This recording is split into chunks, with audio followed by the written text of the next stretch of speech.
Halo semuanya, selamat datang di video vlog saya. Video ini dibuat untuk memenuhi ujian akhir semester atau UAS dari mata kuliah Estetika Humanisme di Universitas Siber Asia. Dan di video kali ini saya ingin membagikan opini, sudut pandang ataupun POV atau point of views mengenai satu topik yang sangat krusial di dalam kehidupan sosial dan di dalam kehidupan pekerjaan, yaitu tentang konflik manajemen atau manajemen konflik. Nah, pernah nggak sih kalian itu terjebak di dalam perdebatan sengit yang bukannya menyelesaikan masalah tapi malah merusak hubungan pertemanan? Nah, kenapa konflik itu sering bikin kita stres dan bagaimana nilai-nilai estetika humanisme memandang konflik bukan sebagai musuh tapi sebagai peluang untuk bertumbuh. Yuk kita bahas sekarang.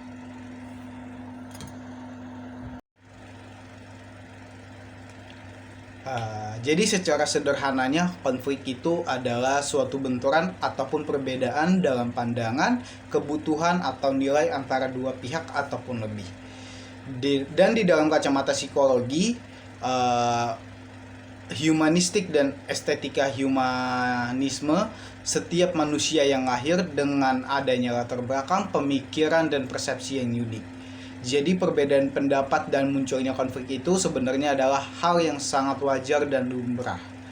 Dan masalah utamanya itu bukan munculnya konflik, melainkan bagaimana cara kita merespon dari adanya konflik tersebut. Jika direspon dengan egois dan adanya emosi destruktif, konflik itu maka akan merusak kemanusiaan.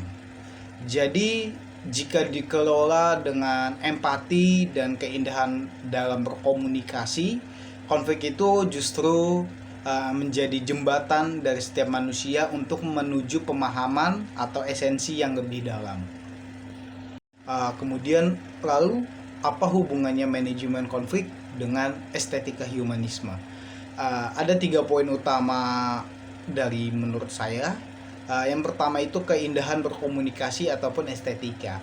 Estetika itu menurut saya pribadi itu bukan hanya tentang visual yang indah, tapi juga seni di dalam berkomunikasi. Cara kita memilih kata-kata yang santun, mengontrol intonasi suara, kemudian dan tidak melakukan serangan pribadi saat berdebat itu menurut saya bentuk keindahan yang etis.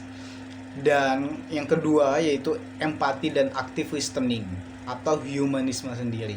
Jadi konflik itu menurut saya pribadi sering membesar karena kita itu terlalu fokus ingin didengar tanpa mau mendengarkan lawan kita. Jadi humanisme itu mengajarkan kita untuk aktif mendengarkan dan mencoba memahami sudut pandang dari lawan bicara kita sendiri. Dan kemudian yang ketiga itu adalah emotional intelligence.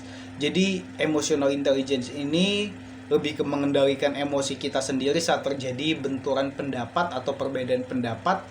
Jadi itu adalah wujud kematangan jiwa kita sendiri dan bentuk nyata dari memelihara kedamaian sosial.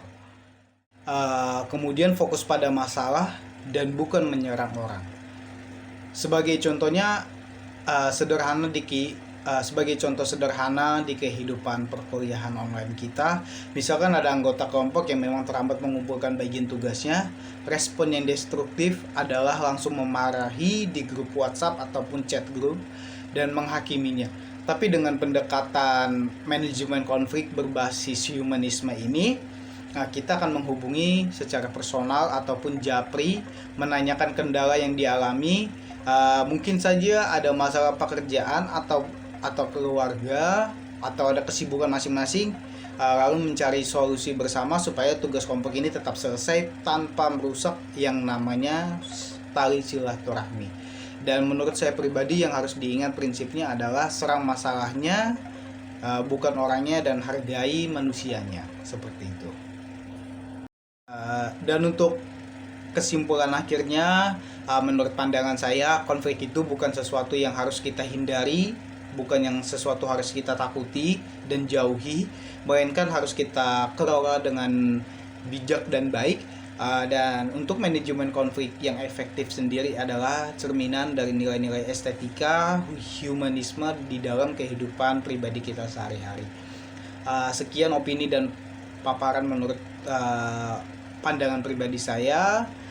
Dan sekali lagi, tugas ini dibuat dalam memenuhi ujian akhir semester mata kuliah Estetika Humanisme dari Universitas Siber Asia. Sekian dan terima kasih.